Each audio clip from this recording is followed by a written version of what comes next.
Hi there. It's May the 16th and we're continuing our progress through the good news of John. We're in chapter 6 and we're reading from verses 31 through to verse 59.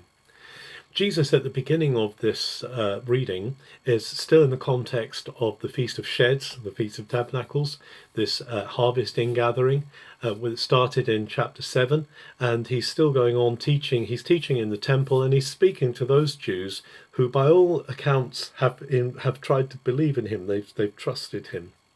But Jesus is also trying to teach them his ways. And he says, if you remain in my ways, not just having said yes to me, but if you remain, if you follow my ways, then you'll be free. And then they ask him a question. They say, well, wait a minute. How can you say we're slaves? We're not anybody's slaves. We're children of Abraham, and therefore we're free. Jesus says, no, if you continue to sin, if you continue a lifestyle of brokenness, and you will, and not relying on God's ways, then you will be slaves of sin, because whoever sins and continues in that sin is a slave to sin. And then Jesus says, if you're really Abraham's descendants, then you're going to live in the ways that Abraham depicted, that Abraham laid down, ways of faith. And the people then say, well, of course we're Abraham's descendants. But Jesus says, but if you are, then why is it that there are those who are seeking to do away with me? Said, if you were really Abraham's descendants, you would be following my father's ways, because my father's ways are filled with grace and are receiving me, because the Father has sent me. And then Jesus says something very startling to them. He says, actually, you're not of my father, you're of your own father, the devil. Your father's the devil, and you're doing the work of the devil. And things start to turn nasty at this point, where the people begin to say to Jesus, now we see you have a demon. Now we know that you're a Samaritan. That means not a true Jew, because you're questioning our tradition. You're questioning whether we actually are truly from God. He says, we have God. He's one God. We say that every day. But Jesus is saying, no, you're of your father, the devil. And actually, this is really offensive to them. But Jesus says, if you really were receiving me, then you will have life in you. He says, because actually I'm promising life to whoever comes to me.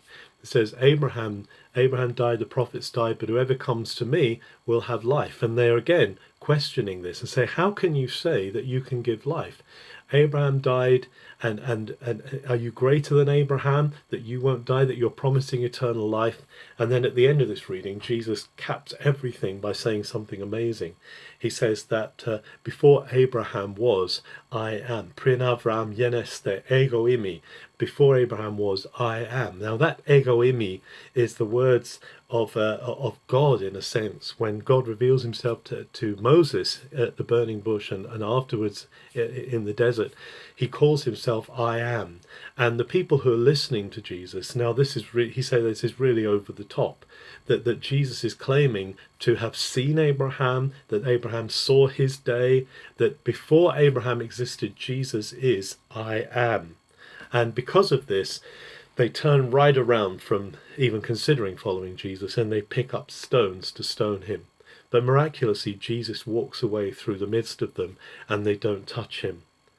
This is an amazing story of those initially who seem to be putting their faith in Jesus, but Jesus questioning motives and Jesus questioning their desires, and saying that actually to follow Jesus is also to live in the ways of his Father. But he also says if we live in the ways of his Father, if we follow his ways, then we will have life unlimited, life eternal with him, and we will not see eternal death. As something to really take hold of and be glad of today, as we recognize that through Jesus, through faith in him, we've received life unlimited. Have a very good May the 16th.